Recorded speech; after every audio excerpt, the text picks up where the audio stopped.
Welcome, curious minds. Welcome back to another deep dive. Great to be here. So today we're diving into a really big question, one that people have debated for centuries. Is God real? A huge one. And we're looking at it through some fascinating material from Paradoxical Sajid1. Exactly. This source gives us a specific angle. So our mission today is really to unpack the arguments presented there, get a feel for the different viewpoints, and, see how this one thinker, Sajid, tackles this huge question, specifically thinking about a creator, often called Allah in the text. And what's really interesting, I think, is how the source does it. It's set up as this actual conversation. Yeah, between Sajid and an atheist friend. Right, so it immediately feels like a real dialogue, not just abstract points. It kind of walks us through Sajid's thinking as he responds. It really does. Makes it very relatable, I think. So look, if you've ever grappled with this yourself, or maybe you're just curious about different perspectives on faith and reason, well, let's dive in. Let's do it. Okay, so the journey starts pretty much head on. Sajid's friend throws down the gauntlet, doesn't he? He does. A very direct challenge.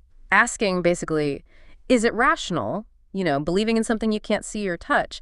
It's that core empirical sticking point. Yeah, absolutely. And it immediately flags that key issue for anyone thinking about belief. How do you square faith with, well, stuff you can actually observe and measure? The source sets that tension up right from the start. It really does. What counts as evidence? So Sajid's first move is interesting. He doesn't give a direct yes or no. Instead, he sort of turns it back on the friend. With those questions about emotions. Exactly. Like, can you see love? Can you measure sadness? Can you, hold resentment in your hand? Yeah. And the friend's answer is key, isn't it? He says, no, but I feel them. Ah, right. And that's the opening Sajid uses. Precisely.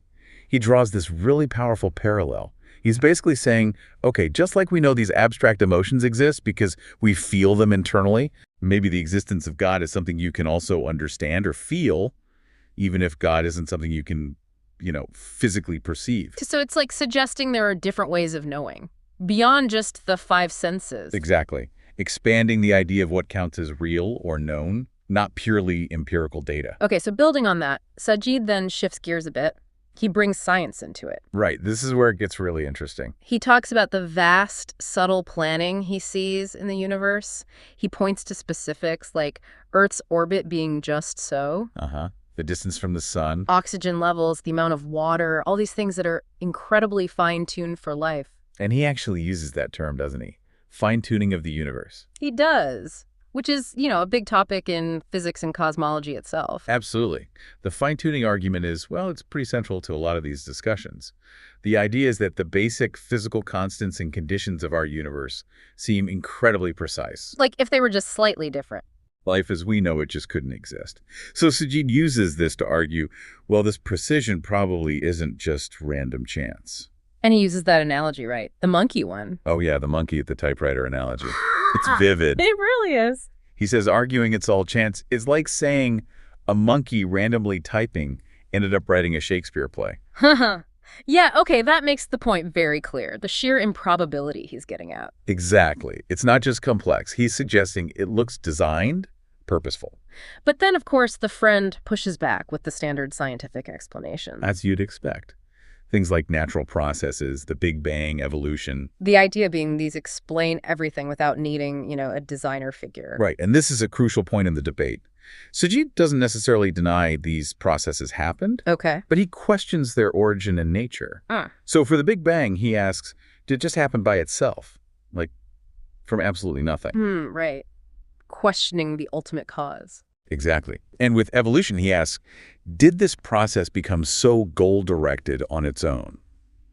He's suggesting that the complexity and maybe the apparent directionality might point to something more than just randomness. Yeah. He posits that every rule, every structure, every complexity might imply a purposeful entity behind them. He's looking for intentionality. Okay, that distinction is important. He's not necessarily arguing against the science, but asking about the why behind it, or the source of the rules themselves. Pretty much. And then he brings it down to earth, looking at examples all around us. Yeah, like the patterns on a leaf. The amazing organization of a beehive. The human body, DNA's double helix. Just incredible complexity everywhere you look. And the key thing he emphasizes is how these things seem to fit together so perfectly. Like pieces of a puzzle. Kind of, yeah. As if they were meticulously planned by what he calls an omniscient engineer. It's an argument from design, essentially, based on observing the natural world. So the interconnectedness, the functionality, it all suggests a blueprint to him. That's the idea he's putting forward. Yeah. That this level of intricate order points beyond mere chance. So wrapping it all up, what's Sajid's main conclusion from all this? Well, he comes back to that initial point about seeing. He basically says you don't need to physically see God.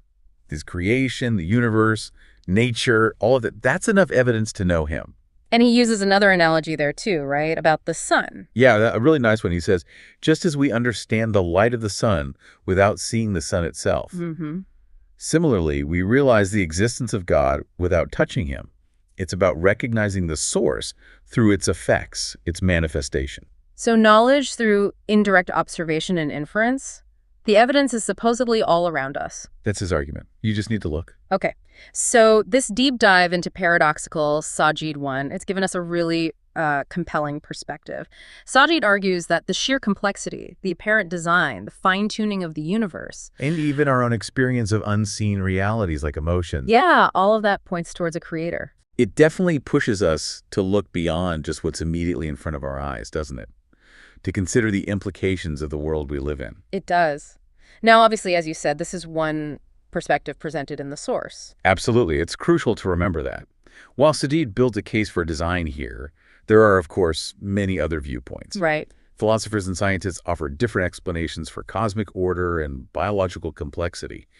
Things like multiverse theories as an alternative explanation for fine-tuning. Where our universe is just one of many possible ones. Exactly, and we just happen to be in one that supports life.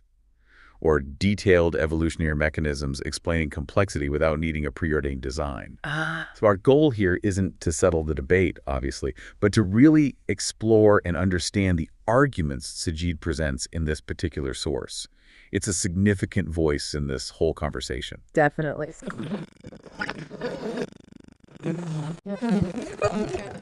Up in your head.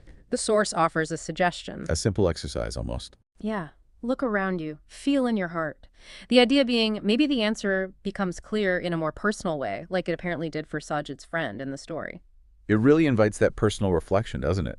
Suggesting that maybe the answers aren't just intellectual exercises. Right. They might involve our observations, our intuition, our inner experience too. Shifting it from just abstract reason to something more lived. So what stands out to you from all this? How might looking at the world around you or thinking about your own unseen experiences maybe open up new ways of thinking about existence itself? Lots to think about. Definitely plenty to ponder. We hope this deep dive has given you